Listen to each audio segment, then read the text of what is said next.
오늘 제목은 너의 말뚝을 견고히 하라는 제목으로 하나님 말씀을 전하도록 하겠습니다. 한 주간에 또 수고하고 열심히 일하시고 또 마지막 금요일날 예배 오시는 여러분들 축복합니다. 하나님 정말 이제 아름답게 정말 귀하게 보실 것 같아요. 제가 이사야 말씀을 전하게 된 배경이 있는데 지난주인가 화요일날 제가 새벽 예배 말씀을 인도를 하거든요. 왔었는데 그때가 언제냐면 9월 한 마지막쯤 돼서 이제 목사님이 뭐 안강이 거의 많이 가 계셨지만 거의 이제 확정이 돼서 안강으로 이제 거주지를 옮기시고 또 거주지가 여기 있는 거랑 또 거기 가는 건 틀리잖아요. 이제 그리고 이제 뭐 그때 많이 그쪽으로 이렇게 가 계셨었는 상황인데 화요일 날 이렇게 오는 데 있잖아요. 와서 이제 이 문을 열고 들어오는데 제가 먼저 목사님을 찾더라고요. 마음에서 목사님이 안 계셨지 그러면서 그러니까 제가 막 그렇다고 목사님 오매 불만 막 가시면 안 돼요 막 치마 잡고 막 이런 건 아닌데도 그날 이렇게 뭔가 오는데도 약간 마음이 이렇게 좀 힘이 좀 빠지고 그러니까 문을 열고 들어오는데도 뭔가 전체적으로 힘이 없는 것 같고 일단 고무가 이렇게 고무줄이 팽팽하게 이렇게 힘이 짱짱해지는데 늘어난 고무줄 마냥 전부 죽으로 이런 느낌 있잖아요. 아시겠죠? 뭔지 약간 그날 그랬거든요. 그러면서 이제 머리에 주마등처럼 말씀도 전해야 되고 뒤에 기도도 있는데 목사님이 없으면 참 좀 그렇겠다 뭐 약간 그런 생각들이 이렇게 싹싹싹 지나갔어요. 의식적으로 힘든 아닌데 그런 건 아닌데 제가 이제 앉았어요. 앉아서 이제 잠깐 묵상하면서 있는데 그런 마음을 주시더라고요. 하나님께서 말하자면 뭐냐면 상실하는 거예요. 눈에 보이다가 안 보이기 시작하다가 거주지를 옮겨서 이사를 가버리니까 왠지 버린 건 아닌데 뭔가 허전한 거예요. 비어있는 느낌이에요. 아시죠? 누군가 있었는데 자리가 없는 것 같은 거예요. 그런데 이제 심각한 건 아니었어요. 근데 그런 마음이 있었던 것 같아요. 뭔가 힘이 없는 마음. 예배를 해야 되는데 힘이 쭉 빠진 늘어진 고무줄 같은 그런 마음으로 이렇게 약간 살짝 있었는데 하나님이 이런 마음을 주시더라고요. 목사님이 멀리 가신 게 아니라는 마음을 주는데 영적으로는 지금 이 시간 그 5시에 예배를 시작하는 그 순간에 목사님이 동일하게 하나님을 바라보면서 우리가 그때 오는 거 그거잖아요. 새벽 예배 목사님 보러 오진 않잖아요. 하나님을 예배하러 하나님 중심으로 여기 모여서 새벽에 예배를 하는 거였잖아요. 하나님 마음에 목사님도 그 안강에서 하나님을 바라보면서 하나님 중심으로 거리는 있지만 동일한 분을 바라보면서 지금 이 순간 예배를 하고 있구나. 그러면서 영적으로는 시공간이 이게 없잖아요. 약간 이런 것 같은 거예요. 방을 옮긴 거랑 같은 그런 느낌이 들더라. 그러니까 마주보고 있는 거구나. 그러면서 약간 힘을 내가지고 제가 갔었거든요. 예배를 진행을 했었거든요. 근데 뭐냐면 이제 아까 생각하는데 이런 생각이 들어요. 나도 모르게 하나님 항상 목사님 그러시잖아요. 이 예배가 어떻게 하면 성공할 수 있을까? 근데 나도 모르게 그때 드러난 건 뭐냐면 하나님이 지금 오늘 예배에 와 계시나? 하나님이 지금 오늘 인재에 계시나? 이거보다는 우리 목사님 새벽기도 오셔야 되는데 그래 모든 게 수월한데 잘 들어가는데 막 그런 있잖아요. 하나님보다는 목사님이 더 눈에 보이는 목사님을 나도 모르게 의존하는 부분이 있었더라고요. 그거 하나랑 그러니까 제가 이제 뭐에 대해 얘기하는지 아시겠죠? 목사님의 노선 변경에 따른 그 뭔가 허전함에 대해서 하나님이 지금 제게 뭔가 얘기를 하고 계시는 것 같더라고요. 그리고 이제 말씀을 다 전하고 와서 기도를 하고 마무리하고 일어서려는 딱 그 찰나에 무슨 생각을 딱 말씀을 주셨냐면 장막터라는 그 단어를 하나 딱 주시더라고요. 이게 오늘 이사야 54장 말씀에 나오잖아요. 제가 읽어볼게요. 내 장막터를 넓히며 내 처소의 휘장을 아끼지 말고 넓혀내 너의 줄을 길게 하며 너의 말뚝을 견고히 할지어다. 제가 집에 가서 이걸 이제 쭉 찾아봤는데 그때 제가 생각한 게 하나님이 주시는 마음의 내면의 그 말씀이더라고요. 그래서 저도 받은 말씀으로 딱 뭉쳐잡았는데 목사님도 이 말씀 많이 전하셨잖아요. 장막터에 대해서. 그 순간에 딱 첫 번째로 온 건 뭐였냐면 목사님의 부재는 장막터를 넓히기 위함이로구나. 동의하시죠? 휘장을 아끼지 말고 널리 펴려고 목사님 우리를 다 데리고 가시는 것도 아니고 여러분 생각해보세요. 우리는 여기 있는데 목사님 혼자 장막터를 넓히기 위해서 먼저 앞서서 막 가고 지금 계시잖아요. 그리고 보면 줄을 길게 해서 너의 말뚝을 견고히 하라. 이걸 보면서 우리의 역할은 말뚝을 견고히 하는 이 역할을 지금 우리가 해야 되는구나. 그 순간적으로 온 건 그거였어요. 저는 오늘 이거를 얘기하고 싶은 거예요. 휘장을 넓게 펴고 지금 오늘 2장 말씀이 목사님을 통해서 여러분들 다 많이 들으셨잖아요. 하나님께서 주신 말씀이었거든요. 저도 다 들은 거예요. 제게 그 목사님의 부재에 대한 근심 속에서 주신 감동이 하나님을 보라는 거와 두 번째는 목사님과 우리가 해야 되는 일이 이 2장의 일인데 지금 현재 목사님의 역할이 있고 우리가 할 일이 있다는 거예요. 근데 우리가 할 일은 뭐다? 말뚝을 견고히 하라. 그냥 그 순간에 온 거예요. 여러분 이게 되게 중요하더라 이 말씀이에요. 제가 오늘 이것을 위해 놓고 본문 말씀 보면서 교회가 선교회가 지금 이 순간 과거에 뭘 했든지 지금 이 순간 하나님의 뜻이 어디 있고 어디를 향해 가야 되며 목사님이 움직이심이 무엇 때문인가 알고 가야 되잖아요. 그래서 저는 근거를 그 새벽 예배에 받은 말씀과 오늘 그 말씀의 근거에서 54장을 보면서 조금 같이 고민하면서 정리하면서 알고 갔으면 좋겠습니다. 힘을 좀 내가지고 말뚝이 견고히 박혀야 된다고 하지 않아요. 그죠? 말뚝이 흔들리면 여러분 아세요? 말뚝이 흔들리면 앞에서 목사님 달려가면서 아무리 막 장막터 넓히고 휘장을 당겨도 소용없습니다. 우르륵 다 무너지잖아요. 그래서 그렇게 오늘 우리에게는 중요한 순간이고 중요한 말씀인 것 같아요. 아멘. 자, 그런 의미에서 사실은 핵심을 지금 얘기했어요. 여러분 주무실까봐 핵심을 얘기했거든요. 그치만 말씀으로 항상 검증이 돼야 된다. 54장을 저는 레마로 오늘 어제 요번에 받았거든요. 정말 이걸 붙들어야겠다. 내가 진짜 목사님 부재 가운데서 저도 많이 흔들려요. 할 수 있을까? 막 이 자리를 지킬 수 있을까? 여러분이 무서울 때도 있어요. 진짜예요. 산전수전 다 공중전 다 겪어가지고 저보다 더 잘하시는데 여러분 뭐 진짜 부담되고 무서울 때 너무 많거든요. 근데 버티고 내 역할을 내 자리를 지킬 수 있을까? 근데 이 말씀을 보면서 지금 해야 되는 게 이거더라고요. 견고히 말뚝을 딱 박는 거. 누가 뭐라고 해도 여러분 자리에서 주제는 다 얘기했지만 시간이 지금 마치면 너무 일찍잖아요. 말씀 볼게요. 자, 우스갯소리하고 있는데 자, 여러분 보세요. 오늘 이 54장을 보려면 이런 거예요. 53장을 봐야 되는 거예요.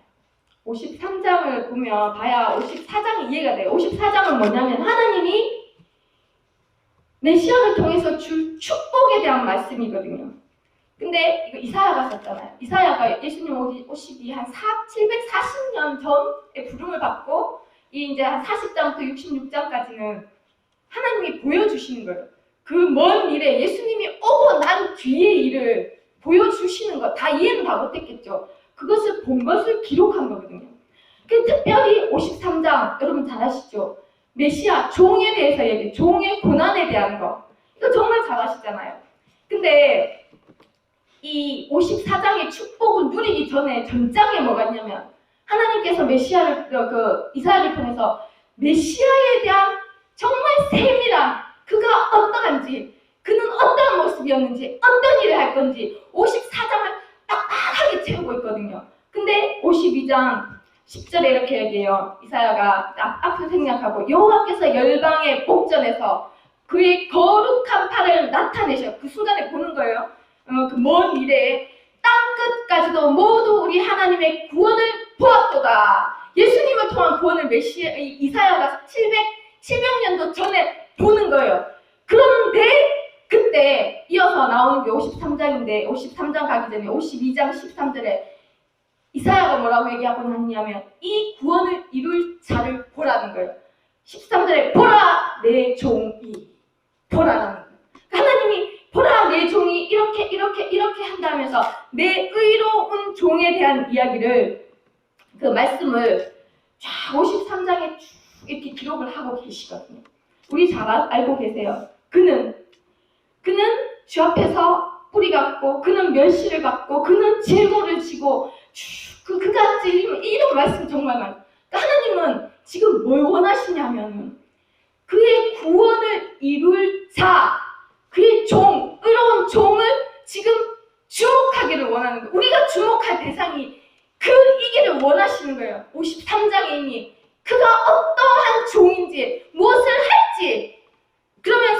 53장 6절에 하나님이 왜 그 종을 보내셨는지에 대한 그 원인은 뭐냐면 우리는 다 양 같아서 그릇 행하여 각기 제 길로 갔거늘 여호와께서는 우리 모두의 죄악을 그에게 담당시키셨도다. 뭐냐? 양 같은 우리가 그릇 행하였다. 길을 잃고 각기 제 길로 간 게 죄악이라는 거야. 하나님 앞에 내 임의로 내 소견에 오른 대로 간 그 죄악 때문에 그 종이 오셨다라고 표현이 됐거든요. 여러분, 이 부분에서 내 소견대로 한 것이 죄악이라는 것에 대한 인정함이 있어야 이게 받아들여지는 거예요. 그러니까 우리 소견대로 가는 것이 그 길을 어긋나게 하고 하나님 길을 따라가지 못하게 하는 것이 이것이 진짜 하나님 앞에서 죄악이다. 예수님이 오실 수밖에 없는 근거는 우리가 각기 제 길로 간 거, 이거 하나라는 거예요. 그러면서 하나님께서 대책이 필요하잖아요. 왜 그러냐면 여러분 보세요. 이 죄악 때문에 사실 이 말씀 우리가 왜 필요로 하면 우리가 지금 성교회가 변화의 과정에 있는 것 같아요. 이 변화가 뭐냐? 성장의 변화잖아요. 성장의 시기에 있는 거예요. 그래서 우리가 여름에 수양회 때 제목이 뭐였냐면 자라남에 대한 거였거든요. 그리스도의 충만함에까지 우리가 이르자, 자라자에 대해서 계속 메시지가 선포됐잖아요. 여러분은 이제 자라나서 변화를 해야 되는 시점에 여러분이 다 와 있는 거예요. 그러니까 이 말씀을 붙들고 갔으면 좋겠어요. 할렐루야. 자, 우리의 죄악이 여러분 어려울 수 있어요. 그렇지만 듣다 보면 이해되지 않겠습니까? 저도 말하다 보면 정리되지 않겠습니까? 정말 정리 좀 됐으면 좋겠는 거예요. 자, 이 죄악이 어떻다? 이 죄악이 하나님과 우리 사이를 가르는 거예요. 많이 들어서 알잖아요. 하나님과 우리의 이거는 신앙은 관계라는 거잖아요. 이것이 가까워질 수 없는 이 죄악이 어디서 시작된지 아시죠? 아담에게서 시작됐단 말이에요. 아담은 원래 씨였거든요. 아담이 씨로 그에게 주어진 명령이 생육하고 번성해서 충만한 거예요. 여러분 농사 지으시는 분 많잖아요. 씨를 뿌리면 어떻게 된다?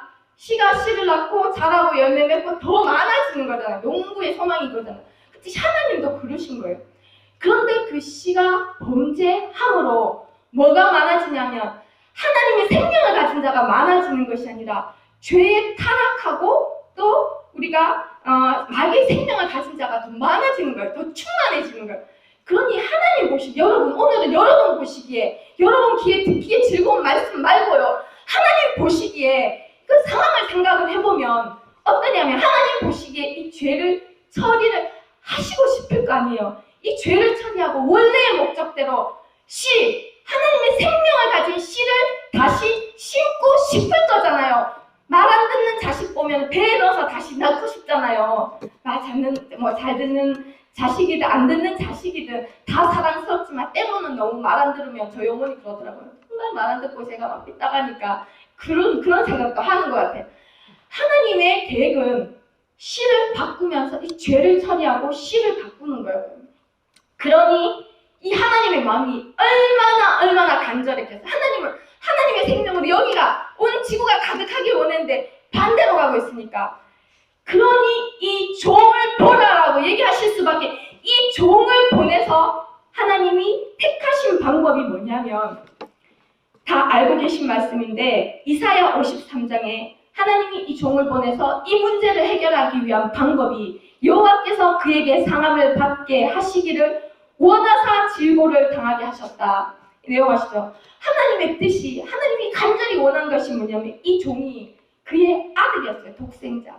근데 상함을 받는 게 어느 정도냐면 교통사고가 나서 차가 완전히 이렇게 박살이 나서 형체도 없을 정도로 찌그러지는 거 있잖아요. 영어로 보면 그 단어거든요. 완전히 으깨질 정도로. 그리고 완전한 고통을 당한. 그렇게 하기를 원했다라는 거예요. 이 죄를 처리하고 씨를 다시 심는 방법이 이 방법밖에 없는 거예요. 그렇게 해서 그분이 속건 제물, 죄에 대한 제물이 돼야 하나님의 뜻이 이루어지는 거예요. 자, 그의 손으로 여호와께서 기뻐하시는 뜻을 성취하리로다. 하나님의 뜻이 성취되는, 기뻐하시는 뜻이 성취되는 방법이 놀랍게도 뭐였냐? 으깨지는 거였어요. 놀랍게도 고통 가운데서 그 집어넣는 거였어요. 재물이 되는 거였어요. 재물은 죽는 거였잖아요. 우리는 추상적으로 지식으로 듣지만 그것이 실제였다니까요. 그죠? 저도 다 목사님처럼 십자가에 가서 그걸 정말 알았으면 좋겠어요. 진짜 간절하게. 근데 말씀에서는 그렇다는 거예요. 하나님의 뜻을 이루는 방법이 때로는 내가 그의 종이 으깨지고 고통 가운데 들어가고 속건제물로 죽음에 이르는 거기까지 가게 해서 하나님의 뜻을 이룬 그 종을 하나님이 기뻐하시지 않겠냐는 거죠. 그러니 주를 바라보라. 보라 내 종을 바라보라. 여러분, 어떻게 우리 예배에서 사람을 바라볼 수 있겠습니까? 어떻게 우리가 예배에서 하나님이 오늘 와 계시나? 목사님 정말 감사해요. 정말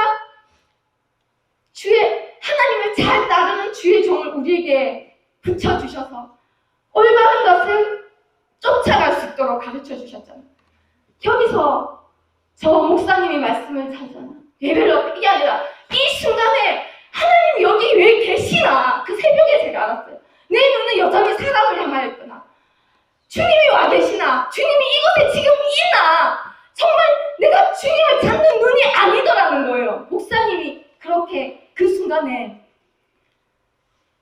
그런데 하나님은 이 종이 이 죄의 문제와 하나님의 그 간절함 위에서 으깨지고 죽음에 이르고 고통 가운데 기꺼이 들어간 그 종이 그 일을 성취하면 어떻게 된다고 하냐면 이사야 53장 10절에 씨를 보게 된다는 그 하나님이 원하는 그 씨, 생명의 씨, 하나님의 생명을 담은 그 씨를 심을 수 있게 된다는 거예요. 여러분, 하늘의 미랄이 땅에 떨어져 죽으면 많은 열매를 냅니다. 예수님 우리에게 그걸 보여주셨잖아요. 예수님이 있기 때문에 우리가 있는 줄 믿습니다. 그러니 귀에 못 박히고 지겨울 정도로 주를 바라보라. 보라 내 종을 보라. 그것이 말로 끝나는 것이 아니라 여러분 오늘 예배에서 제가 이 말씀을 하는 근본적인 거를 말씀을 드리면 좀 교회로 다시 말씀을 떠나서 상황적으로 적용을 해보면 이래요. 여러분, 우리는 목사님이 하나님과 먼저 만나셨어요. 동의하시죠? 그리고 목사님이 만난 하나님을 늘 간증하셨어요. 그리고 우리 모두는 그 끌림으로 그 간증을 듣고 그러니까 하나님을 향해서 따라온 사람들이잖아요. 어떻게 보면 목사님을 쫓아서 목사님을 통해서 만난 하나님을 바라보며 들으며 여기까지 따라왔단 말이에요. 그 목사님은 뭐와 같냐면 양육자와 같은 것 같아요. 젖으로 먹이고 키우고 건강하게 한 사람 한 사람을 영으로 그렇게 돌봐 오신 거에 대해서 동의하시죠? 그렇게 따라왔는데 그분은 우리를 빛 가운데로 인도하기 위해서 그분의 모든 것을 하셨던 것 같아요. 근데 여러분 참 이상하지 않아요? 이제 담임 목사를 바꾸고 목사님이 안강으로 건너가시면서 마치 사역자들하고도 나눈 적 있지만 하나님이 목사님을 이렇게 싹 치운 것 같은 그런 느낌이 들더라고요. 너무 갑작스럽게 그런 어느 정도는 사람도 따라가죠. 사람의 등도 보잖아요. 근데 목사님을 치우고 나니까 당황스러운 거예요. 그러니까 늘어진 고무줄 마냥 힘이 쭉 빠져버리는 거예요. 뭘 해야 될지, 목사님이 없어도 되기는 될까? 목사님이 없어도 내가 은혜는 받을까? 목사님이 없어도 내가 양육은 될까? 그런 것들이 이렇게 막 몰려오잖아요. 그런데 제가 그 새벽에 아까 얘기드렸죠. 뭘 느꼈냐면 이제 자랐으니까 자리를 이동해야 되는구나. 따라가는 아기가 아니라 다 자랐기 때문에 이제 동력자라서 하나님 중심으로 이제 나란히 모여야 되는 거예요. 그냥 목사님만 보고 애기들은 엄마 치마 쫄쫄 자꾸 따라다니면서 밥 주세요, 젖 주세요, 똥 쌌어요부터 쭉 나오지만 그 단계가 아닌 거예요. 제가 보니 목사님을 머리 빼버린 게 아니라 목사님과 이제 동력자의 위치로 한 사람 한 사람 올라가서 목사님을 통해 사시는 일을 우리가 밀고 힘을 줘가지고 큰 일을 할 수 있도록 우리를 이제 그러니까 성장의 문제가 있는 거예요. 이 표현이 좀 되세요? 그러니까 목사님을 통한 하나님을 보고 쭉 줄지어가 가다가 이제 대열이 바뀌었어요. 여러분 아세요? 구약에도 보면은 진 배치도 다 위치가 있고 행진에 나갈 때도 위치가 있듯이 우리의 성장에 따라서 이게 바뀌는 것 같아요. 이제 하나님 중심으로 목사님이 이렇게 쫙 비키시면 뭐가 보여야 되는 줄 아세요? 하나님이 더 보여야 되는 거예요. 하나님을 더 붙들어야 되는 거예요. 여러분, 이 순간에 하나님을 안 붙드시면 오만 잡생각이 다 들어와요. 이래가 교회는 될까? 목사님이 없는데 이 교회는 유지될까? 목사님을 통해서 만들어진 교회인데 될까? 아닌 거예요. 목사님은 함께 하는 거예요. 영적으로 같은 시공간 안에 있으면서 우리가 하나님을 더 바라보고 하나님 중심으로 하나님을 더 깊게 바라보면서 가야 되는 순간에 우리가 와 있는 거예요. 동의하십니까, 여러분? 전천후 신앙이라고 하잖아요. 전천후 신앙이 말하자면 이런 것 같아요. 애들이 자라면 때가 되면 독립을 시키잖아요. 어른이 되면. 그처럼 우리도 언제까지나처럼 어린아이가 될 수는 없다. 여러분 선택하셔야 되는 것 같아요. 나는 싫어요. 목사님 곁에서 치마 잡고 애처럼 보살핌 받고 싶어요. 어린아이 신앙으로 머물러 있을 것인가. 비록 허전한 것 같지만 이제 동력자로서 내가 장성한 자로 이제 우뚝 설 수 있는가. 거기에는 책임도 따르는 것 같아요. 책임도 따르고 또 두려움도 있을 수 있어요. 그렇지만 우리는 그렇기 때문에 더 어떻게 된다? 하나님을 더 깊게, 더 정말 처절하게, 간절히 바라보는 우리가 돼야 이 구간을 이겨낼 수 있는 것 같아요. 동의하시기 원합니다. 왜냐면 우리가 지금 이 구간을 지나가야 되잖아요. 저도 똑같거든요. 여러분, 이거 말씀이라고 생각하지 말고 이 우리가 당면한 이 상황에서 어떻게 힘있게 나갈 것인가, 어떻게 뭘 보고 뭘 붙들고 예수님을 더 붙잡는 것밖에 없는 거예요. 그분이 가리키는 것을 보라, 내 종을 보라, 그를 보라, 예수 그리스도를 바라보라. 목사님이 그러셨잖아요. 나는 중매쟁이다. 목사님은 너무 감사해요. 중매쟁이로서 세례요한처럼 끊임없이 예수 그리스도를 가르치셨거든요.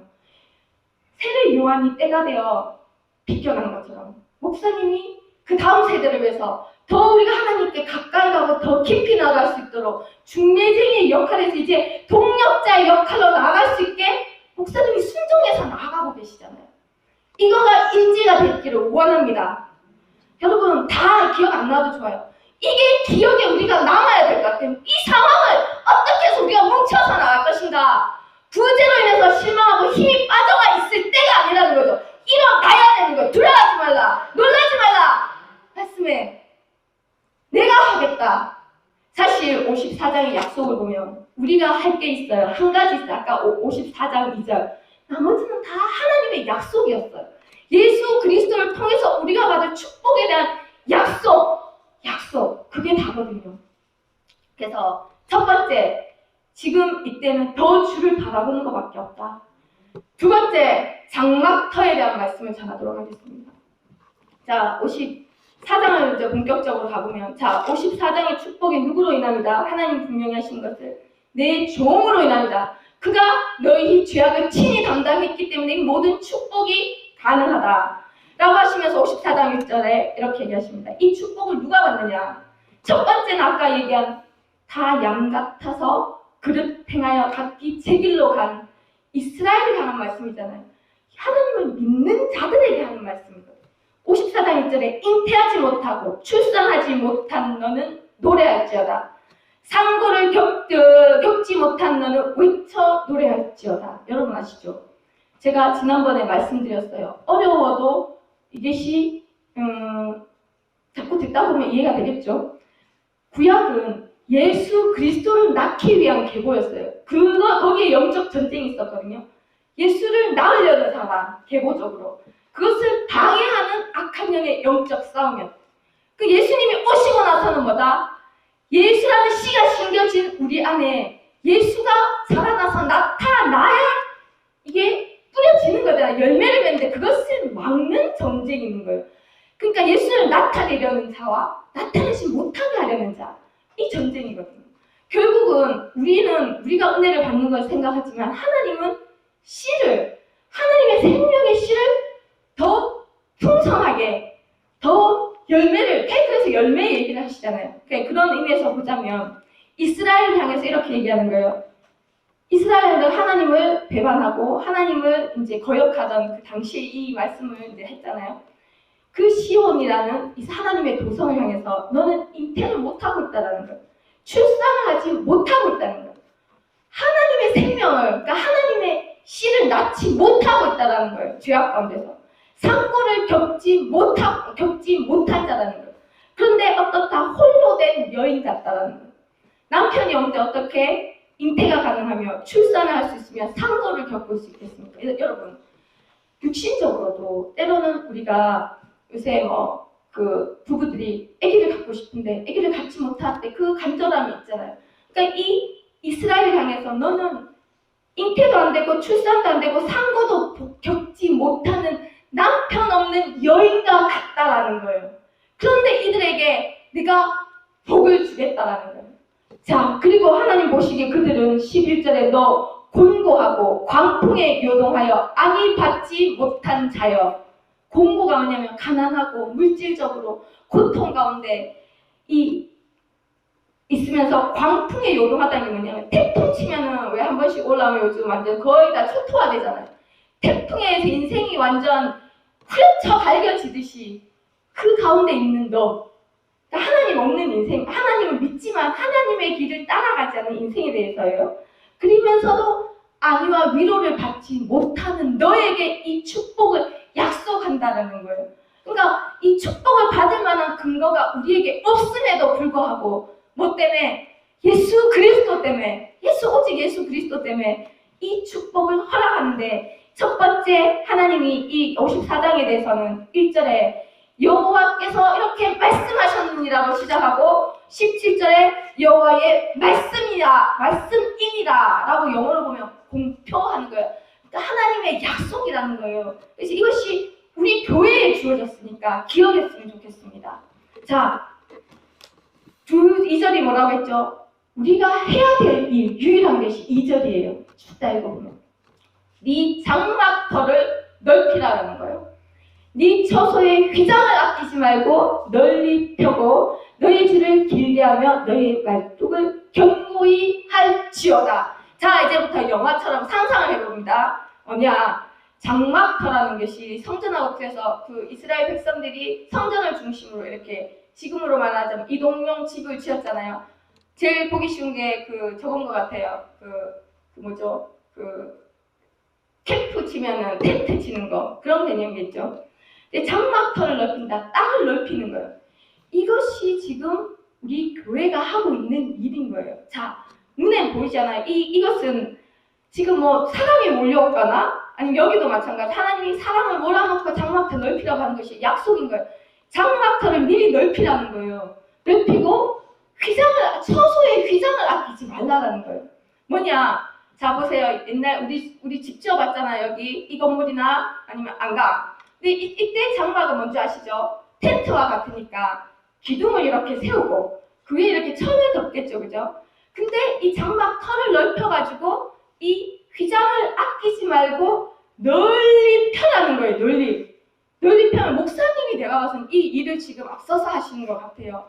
이 터를 넓히고 보이지 않는 영적인 얘기예요. 그리고 휘장을 널리 펴야 많은 사람들이 들어올 수 있잖아요. 그러면서 줄을 길게 하는 거예요. 왜냐하면 예전에는 이 기둥 말뚝 위에다가 이 휘장을 덮어서 이거를 천이니까 고정을 하려면 줄을 해서 땅에 말뚝을 박아서 다시 팽팽하게 당겨야 될 거 아니에요? 그러니까 수많은 말뚝이 필요로 할 거 아니에요. 그런데 제가 보니까 우리가 할 일은 너의 말뚝을 견고히 할지어다. 왜냐하면 아까 말씀드렸죠. 목사님이 아무리 앞에 달려나가면서 휘장을 아끼지 말고 널리 펴고 장막을 목사님 막 가잖아요. 막 순종으로 그냥 막 나가시잖아요. 증거 눈에 보이지 아무것도 증거 안 보여도 감동 오시면 막 가잖아요. 근데 아무리 장막터를 넓히고 휘장을 길게 하고 줄을 길게 해도 말뚝이 흔들리면 말짱 도루묵인 거예요. 여러분, 지금 우리는 이 자리에서 각자의 자리에서 전쟁하듯이 이 말뚝을 경고해서 목사님이 아무리 길게 당겨도 아무리 넓게 펴도 이 말뚝이 흔들리면 안 되는 거예요. 그게 무슨 의미인지 알겠죠? 목사님의 구제를 위해서 심리적인 요동, 영적인 요동, 또 눈에 보이는 요동이 있으면 안 된다는 더 내 자리에 경고해. 내가 한 사람 한 사람이 말뚝을 박아야 된다는 거. 내가 아무리 연약해 보여도 그 자리에서 죽기 살기로 말뚝을 박고 이거를 유지하고 있어야 저기서 당길 때 이 건물이 무너지지 않는 거잖아요. 그러니까 이 장막터를 위해서 우리의 할 일은 뭐냐? 지금 당장은 여러분 고무줄이 늘어났다면 당기셔야 됩니다. 말뚝이 뽑힐 정도로 흔들리고 있다면 박으셔야 됩니다. 여러분 사람의 눈으로 보지 마시기 바랍니다. 저는 목사님이 받은 말씀을 제가 다시 받고 지금 붙들고 가려고 하는데 확정된 마음은 지금 이것이 우리에게 필요하구나. 성교회나 우리 모두에게 의심과 불확실성과 그런 것들이 있잖아요. 너무 많이, 영적으로 너무 많이 하셔서 또 앞서 나가는 것도 있잖아요. 아니라는 거예요. 그냥 지금은 흔들림 가운데서도 더 자리를 굳게 받고 있어야 된다는 거예요. 할렐루야. 그럴 때 오는 복이 뭐냐면 네가 좌우로 퍼진다는 거예요. 지금은 아무것도 보이지 않지만 우리가 그렇게 말뚝을 굳게 잡고 단단히 겨누고 이 자리를 지키고 있으면 이 장막이 넓어지며 장막터를 넓히며 휘장을 넓게 펴며 길을 줄게 해요. 어느 날은 그 준비가 됐을 때 하나님이 보내시는 자들이 보세요. 네가 좌우로 퍼진다라는 거예요. 그리고 네 자손이 열방을 얻는데 나라들을 얻는 열방을 향해 가며 황폐한 성읍이 사람 살 곳이 될 것입니다. 여러분 잉태도 못하고 출산도 못하고 상고도 겪지 못하는 여인이 장막터를 넓히라는 이 기가 막힌 얘기를 들으면 믿어지냐는 거죠. 남편이 없는데 네가 아이를 낳을 것이니 그도 남편 있는 자의 아이보다 더 많은 영적 의미겠죠. 아이를 낳을 것이니 장막터를 넓혀라. 줄을 길게 하고 휘장을 넓게 펴라는 이 말씀이 납득이 되냐는 거죠. 근데 두려워하지 말라. 수치당하지 않을 것이며 놀라지 말라. 네가 부끄러움을 보지 아니하리라. 이 일로 그러니까 하나님이 네가 이렇게 말씀대로 나아갈 때 내가 하겠다라는 거예요. 열방을 얻고 네가 좌우로 퍼진다라는 이 축복을 먼저 주셨어요. 왜냐? 이는 내가 너의 남편이다. 5절에 이는 너를 지으신 이가 내 남편이. 너를 지은 이가 남편이니 다른 모든 것도 가능하지 않겠습니까? 우리의 남편은 만군의 여호와시고 하나님의 생명을 주신 남편이시고 내 구속자이며 이스라엘의 거룩한 이시며 온 땅의 하나님이라 일컬음 받으실 것입니다. 그 다음에 두 번째 축복은 뭐냐면 긍휼에 대해 얘기하세요. 내가 잠시 너를 버렸으나 잠시 정말 잠깐 얼굴을 가렸으나 이제 큰 긍휼과 영원한 자비로 내게 너를 긍휼히 여기리라. 여러분 뭐냐면 깊이를 알 수 없는 긍휼을 얘기해요. 영원한 긍휼, 끝도 없는 긍휼. 그 긍휼을 너에게 절대로 떠나지 않겠다라는 약속을 주시고 그 다음에 보면은 12절에 11, 12, 13절에 보면 너 공부하고 강풍에 요동하고 안이 받지 못한 자. 우리 인생이 그렇잖아요. 이 공부하면 모르시는 분 없죠. 광풍에 요동하는 인생 모르시는 분 없죠. 아니 그럼에도 안이 받지 못하고 불안과 두려움 속에 사는 인생이 우리 인생인데 보라 내가 다시 세우겠다는 거예요. 네 기초를 내가 다시 쌓고 네 성벽을 내가 새로 만들고 성문과 지경을 다 보석으로 뿌릴 것이다. 여러분 보석이 뭐겠습니까? 보석은 불순물이 없는 것이 보석이잖아요. 불순물이 있으면 돌이겠죠. 그 보석이 투명하여 하나님의 빛을 받으면 반짝이는 것이 보석 아니겠어요? 그러니 표현을 보석이라고. 내가 다시 너를 세우면 그렇게 공고하고 강풍에 요동하던 너를 내가 다시 세울 때는 보석처럼 기초와 성벽과 모든 지경과 성문을 내가 다시 만들 것이다. 이것이 새 예루살렘과 이어지는 말씀인 것 같아요. 그러면서 자녀에 대한 축복과 이어서 쭉 보면 네가 공의로 써서 학대도 또 두려워할 것도 공포도 분쟁도 그 어떤 것도 어떤 대적도 너를 대적하지 못한다. 이게 하나님의 말씀이다. 약속이다. 증거다. 이렇게 얘기하고 이 단순한 이유는 너가 내 기업이기 때문이다. 라고 말씀하십니다. 여러분 오늘 기억했으면 좋겠는 것은 지금 그러면 성교회와 우리가 무엇을 해야 되나? 아까도 말씀드렸지만 이 이사야 54장의 이 축복이 우리에게 주어져 있는 거예요. 장막터를 넓혀라. 증거가 없지만 넓히라라고 하신 이유는 그 다음에 뭐가 있다라고? 영적인 부흥이 있기 때문에. 네 지경이 좌우로 넓어진다고 그랬잖아요. 열방을 네가 얻게 된다라고 합니다. 근데 이 장막이 어떠한 장막인지 여러분 아가서 잠깐 가볼까요? 아가서에 보면 제가 읽어볼게요. 2장 4절에 보면 그가 나를 인도하여 잔치집에 들어갔으니 그 사랑은 내 위에 깃발이로구나. 이 장막은 이러한 하나님 이루신 장막은 깃발이 있는 잔치집과 같은 장막이 되는 거예요. 그 인도함을 받은 자들, 그러니까 수적인 부흥이 아니라 이 영적 부흥이 어떠냐? 거기에 인도함 받은 자는 그 승리의 깃발을 날리는 잔치집. 이미 승리를 우리 매번 영적 싸움을 하지만 이제 늘 하나님께 또 회개하고 돌아가지. 이 마침내 이 장막터는 승리의 깃발을 단 잔치집과 같다라는 거예요. 거기에서는 어떻게 한다? 너희가 검포도로 힘을 돋고 나를 시원하게 하라. 하나님의 자녀의 힘을 돋고 시원하게 해서 그가 마침내는 하나님의 사랑을 알아서 내가 너무 사랑해서 병이 났다고 할 정도로 심부로 준비되는 장막이라는 거예요. 그 장막을 하나님이 예비하고 계시고 우리 교회를 통해서 이것을 명하고 계시면 지금 당장은 보이는 것이 없고 당장은 이 변화 때문에 적응이 되지 않지만 이것을 붙들어야 될 줄 믿습니다. 이것이 우리에게 주신 약속이기 때문에 이것을 우리가 넓혀놓을 때 마침내 그날의 승리의 깃발을 단 그 잔치집에서 수많은 하나님의 백성이 회복되고 일어나서 또 우리처럼 하나님 앞으로 하나님 사랑을 알고 목사님이 늘 얘기하신 것처럼 그렇게 영적 부흥에 참여할 수 있는 수많은 사람들이 교회를 향해서 하나님 또 이렇게 계획하고 계신 것으로 제가 믿습니다. 그래서 지금 성교회와 교회가 하길 원하는 것은 더 주님 바라보는 것.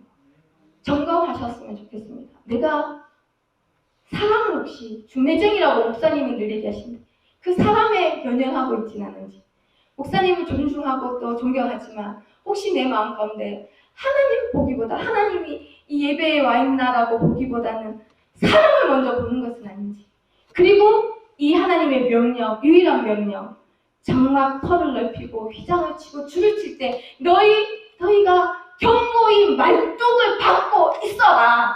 이것이 오늘 우리가 붙들어야 되는 말씀인 줄 믿습니다. 아멘. 그렇게 할 때 아름다운 장막이 하나님이 원하시는 만큼 이렇게 이루어질 줄 믿습니다.